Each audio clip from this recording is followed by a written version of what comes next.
Tantor Audio, a division of Recorded Books, presents In Wolf's Clothing by B.A. Tortuga. Narrated by John Solo. Prologue. What did you do? Cory stared at Trey like he'd grown a bonus head, which, okay, he was good, but he wasn't that talented. What? Trey blinked over at Cory innocently, not really sure what the problem was this time. You're so damn uptight. I am not. Cory flushed, his dark cheeks going darker. At least, you don't always think so. He grinned, because when Cory let himself, his lover could tear him up. So damn hot. So what's wrong? You went out of the canyon. People saw you as a wolf, regular people, not us. The Alpha is furious, babe. Cory looked miserable now. Such a law-abiding little pack enforcer he was going to be. That was Cory's place, and they all knew it. I needed a run. Wolves exist, you know, and the people out there closest to us think we're sacred. I was stretching my legs. Come on and breathe, huh? The Alpha, George, was an asshole. Always worrying about everything. Life wasn't a terrifying thing. The world wasn't an awful place, and he wasn't going to be trapped here in nowhere land for the rest of his days. Yeah, and hunters hunt.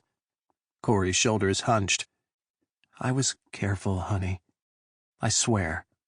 He moved behind Cory and began rubbing his shoulders, fingers digging in to loosen his lover's tight muscles. Oh. Cory let his head drop forward. Magic man. Yours. Trey kissed Cory's nape, the taste of his lover like a dream. He loved that salty, heated skin so much. He and Cory were mates. Their bond was growing every day, and he knew it. Uh-huh. Even if you are nuts. You love it. There's a whole world out there waiting to be explored, that's all. Surely Cory could understand that. He wanted Cory to see it with him. I know. We're just not made for it. They hate us. They don't know us. We're amazing. And, given the opportunity, they could be better than amazing. They could fit in with the world at large. They could be free. I know, Cory repeated. I worry. You're going to get in trouble, and I want you safe. Aren't you curious? Bored? Interested? Don't you want to go play? No, and neither do you. The growled words from the Alpha made them both jump and turn to face the old bastard, and Cory winced. Damn it, he didn't want Cory taking the heat for this. Actually, I do. This is not 1898. The blow from the Alpha was fast, but not entirely unexpected, so Trey rolled with it, refusing to be cowed. Don't you argue with me, Pop. You're a danger. George bared his teeth, and his belly went tight and hard. To who? Not to you. I don't want your fucking job. No? Well, good, because you're putting everyone in this pack in harm's way. That growl. George was going to beat his ass. Out of the corner of his eye, he could see Cory stiffen, stepping toward him instead of away. He met Cory's eyes for a heartbeat. Then, he braced for the attack. Trey wasn't going to fight. He wasn't doing anything wrong. The Alpha leaped, and Cory met him head-on, slamming him away from Trey. Oh, Jesus fuck. George was gonna kill Cory for that. George snarled and bounced Cory off the ground, his lover crashing down like a felled tree. No! Leave him alone! Trey jumped at George, knowing he had to protect Cory, who wasn't at fault here. He was. He couldn't win this. There was no way. He was smart and he was daring, but he wasn't a large wolf, and he knew it. Still, for Cory, he'd take the licks. George flung his ass around like a rag doll, making him yelp. And when Cory got up again, George put him down too, like he wasn't already almost the same size as the Alpha. Cory, let it go. he growled, although it sounded more like a wheeze than a rumble. "I got this." The old man would get his jollies, kick his ass, and then he'd go to Cory's to recuperate. No sweat. Cory's friend Irma had a place out on the very end of the canyon where no one bothered them. The perfect place to lick each other's wounds. "You've got nothing." George's snarl rang through him, and the first blow shattered something in his arm, the pain so sudden and sharp he couldn't even breathe. The second blow came as claws raking across his face, slamming him to his knees. "What the fuck? You asshole!" Trey couldn't believe this. "What are you doing?" "What I ought to have done years ago, you worthless little shit," George snarled, spitting on the ground. "You are not Pack. You are not welcome here. You are not ours." Trey stared. Not Pack? He didn't understand. Of course he was Pack. He was born of 2 Pack members. He could shift. Another blow caught his chin, making him bite his lip. "Out, Trey. Leave the canyon. Now. Tonight." The words came slow, measured, deliberate. "You can't—" This time he hit the ground for a second before he was lifted up and thrown into the trees, his hip bashing against a pinon before he slid down. "I just did. Alpha, no, I'll—" George whirled on Cory, hitting him hard across the face, staggering him. "Stay out of this, whelp. I'm serious. He goes." "Come with me." He could barely get the words out, but he meant them. He could do this, if Cory came with him. Cory stared at him, mouth open a tiny bit, blood on his teeth. The moment stretched out too long, and Trey's shoulders slumped. "Trey." Cory reached out to him, desperation clear in his eyes. "Alpha, please." "No, none of us are safe with him here, especially you, pup." Now George was trying to sound kind, but it just came off slimy. Trey found his feet, careful not to move his arm, careful not to show how his heart was breaking. Shit was already broken. In just those few seconds Cory had hesitated. He thought there was a good chance they could be mates, that what he felt for Cory was real. It couldn't be, if Cory could let him go. It was a lie. "Give my family my things. They'll make sure I get them." "You can't... You're hurt." Cory looked lost. Still, he wasn't going to choose Trey, was he? Not over the Pack. "I've got this." He held his head up high, giving all the attitude he had. "I don't need your Pack. I'll find my own." "Good. Get." One long finger pointed to the end of the canyon he was always staring out of anyway. So he turned, slowly, and limped toward it. A soft whine followed him, Cory's Wulf calling to his. His belly went rock hard, but Trey didn't look back. He would call home, ask for his wallet, his phone cord, cash. Then he would go, and he wouldn't come back until someone begged. He sure hoped someone would, because he would take great fucking pleasure in rubbing their faces in it. Assholes. All he had to do was walk away. The tears and fear could come after that. Chapter 1. "Morning, Miss Begay." Cory tipped his hat at the wizened old lady most people thought was approaching her 100th birthday. He knew better. Their kind was long-lived. She was damn near 2 centuries in. "Morning, Sheriff. Are you excited about Stephen and Laurel's wedding?" Sure, why wouldn't he be? The new Alpha was young, vibrant, strong. Not George. Cory had to admit he'd celebrated with a good drunk when Stephen had taken George down. Hard. "Sheriff, are you all right?" A gentle hand landed on his arm. "Yes, ma'am, I am." He smiled, knowing it probably didn't reach his eyes. Good, good. It should be a lovely party. She's going to be beautiful. He didn't doubt it. They all were. That whole family was stunning. Trey had been the most gorgeous wolf Cory had ever known, until George had banished him, torn him up, and broken him. No one spoke of him. It was like he'd never existed anywhere but Cory's memory. But Cory did remember. Every touch, every fight, every laughter-filled day. He ached deep inside. Was he okay? No. And he never would be. And now he had this new alpha that reminded him daily of what he might have had. He shrugged it off when he felt Ms. Begay's touch on his arm start to tingle. She'd always been a healer, and she was unconsciously trying to help. His pain would overwhelm her, though, so he stepped away. "You need anything, Ms. Begay? Can I carry anything back for you?" He had just stopped into the store to get a Coke, having missed his coffee this morning due to a couple of drunk kids. You're a good boy. Don't worry, Sheriff. Everything's going to be beautiful. You know it. Hey, the wedding wasn't his problem. Overcrowding, water disputes, yeah.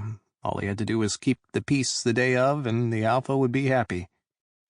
A strange car moved through town, a bright red Escalade that he knew didn't belong there. Shit, the last thing he needed was an accidental stranger in town. No one came to Lobo Canyon by accident. They were the fucking land time forgot. Cory squinted, trying to see the driver. The guy looked familiar, but only vaguely. There wasn't more than a huge mane of copper hair and an arm covered in tattoos. Tattoos? No one here had those. Damn it. He watched to see where they might be going, since they'd passed the one store and gas station in town. They were heading straight for the big house at the heart of the Packlands. The Alpha. Fuck him sideways. Twice. He took a swig of his Coke. Might as well get in his truck and head down there. Stephen had a second, and it wasn't him, but he did keep the town on track, so... The bright red beast headed right for the Alpha's house like it belonged there. He hopped into his truck, worry moving through him. George was still around and still damn bitter. What if he had hired someone to go after Stephen? The newcomer parked by the door and sat there. Who did that? Who just sat there? Well, Cory guessed he did, because he'd pulled up on the other side of the street to park, his engine idling. Stephen's fiancée walked out of the house, and his hackles rose as a shaggy stranger stepped out of the car and headed for her. He was halfway out of the truck when Laurel threw her arms around the guy and hugged him. What the hell? The laughter stopped him short. He knew that sound. He knew it. How did he know it? The hair was wild, very male model, and the build wasn't huge or anything, just average. So why did that laugh make him shiver? "I can't believe you came. I told Stephen you wouldn't, but he said you wouldn't miss it." "I wouldn't have missed his wedding for anything." He tilted his head to hear better. Sometimes he forgot his human ears didn't work the way his wolf ears did. "Come in. He's waiting for you. You're staying with us, aren't you?" "Who else would I stay with, silly woman?" He stared, his mouth going dry. Honestly, that sounded like... No way. The man turned, bright green eyes piercing him to the soul. "Sheriff, are you going to come say hello to the prodigal son, or are you just going to stare in that oh-so-penal way?" His knees almost went out from under him. Trey. It was Trey. Jesus. What? He stopped because he was croaking. Trey? "I go by Wulf these days." It was Trey.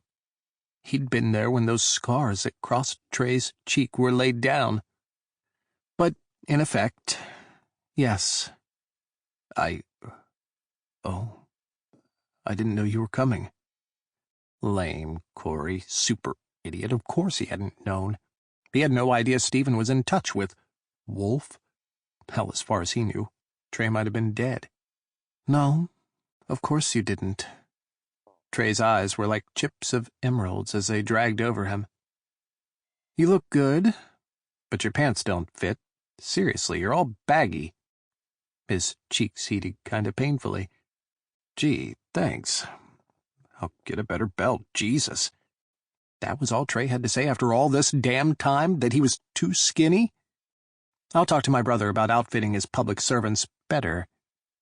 Stephen came out of the house, along with River, Stephen's second and Cory's sometime fuck buddy. Are you already stirring up trouble, little brother? Leave my sheriff alone. Trey's answer was to blow Stephen a kiss. Oh, God, someone was going to get killed before this week was over. He was critiquing my pants, Cory said before he could stop himself. Apparently they don't fit correctly. Or you don't measure up, Trey said, batting his eyelashes. He thought maybe River growled. Trey turned to look at River and watched his green eyes flash gold. Call off your dog, brother. I'm not here for his lover. I'm here to dress your wife. We're not lovers, River snapped. Enough! Stephen's voice rang with command. All of you. River and Cory, you both ought to know that Trey, Wulf, will be outfitting both the bridal party and the groomsmen. He'll be doing your fittings this week.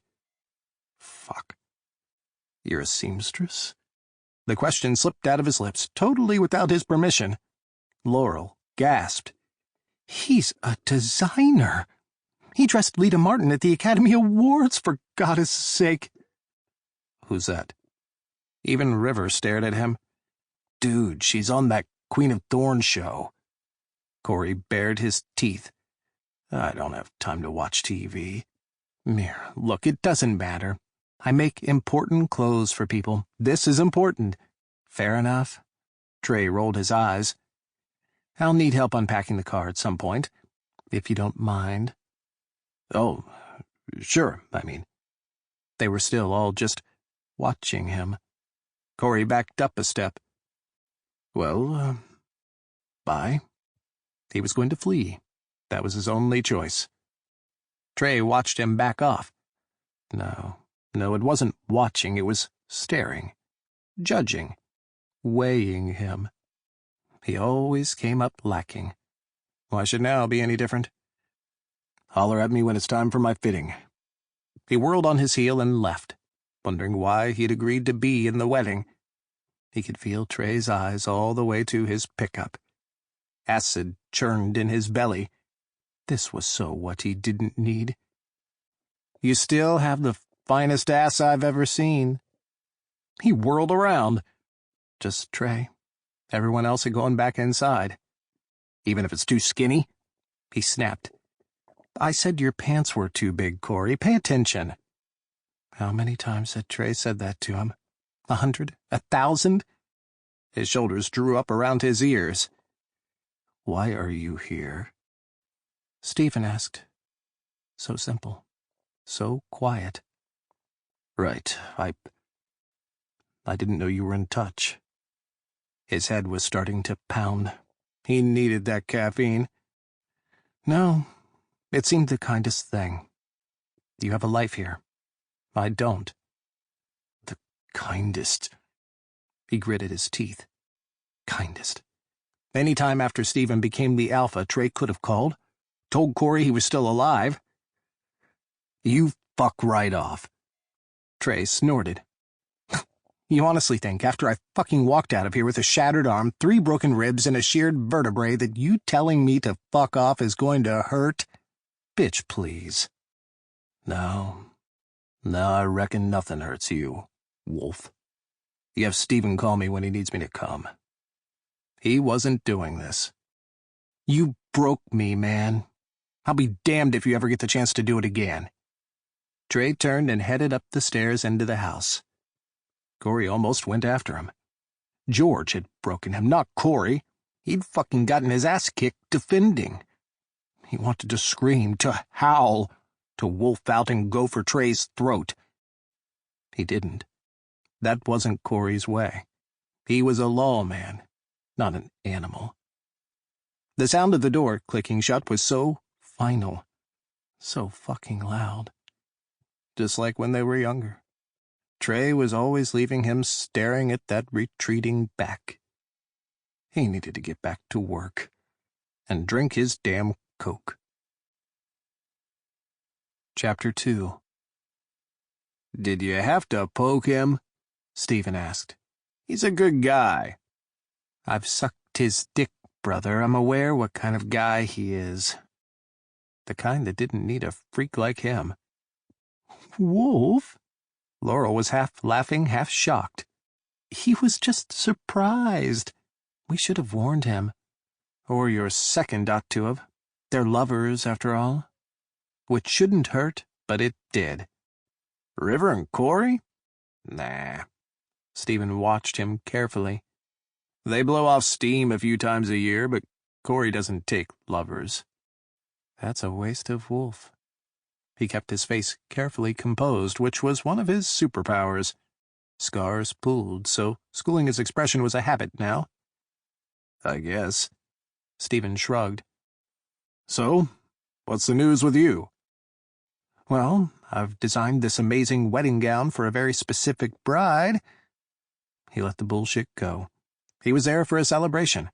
His brother was Alpha, he loved Laurel, and it was all going to be beautiful.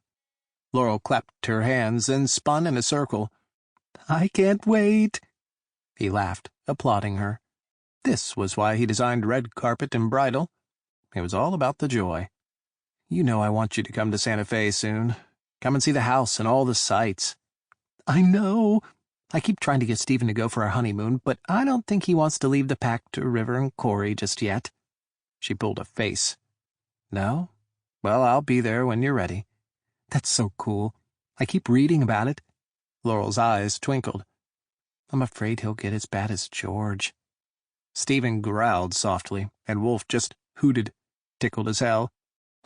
"Mira, look. I can't speak to River's sensibility, but Cory, that man is utterly law-abiding. Totally, imminently, vastly even. Yeah, I just know George still has friends." Stephen sighed. "Everyone is still afraid of me. River can handle shit, but Cory, he has so much pent-up rage he might shoot someone. He would pay good money to see that." "I can imagine so." "George wouldn't be Cory's best friend. God, no. Cory hates the man. A lot." Stephen led the way deeper into the big adobe house. "Hungry?" "Sure, I could eat." He was curious what was on offer, to be honest. Who cooked? What was there? How was it different? "Cool, come on. Maria always has something." "She's the housekeeper," Laurel stage whispered. "I love her more than Stephen." "Ah, so now I understand. You chose the Alpha for his staff." He winked at her, even as Stephen rumbled. "I did." Laurel laughed at him, joyful and impossible to resist. "Evil woman." Stephen grabbed Laurel and kissed her hard, and it made Wulf grin. Stephen really loved her. That made things easier. "Show me my room. I've never been in an Alpha's house before. Then I can have that bite." He waggled his eyebrows at Stephen.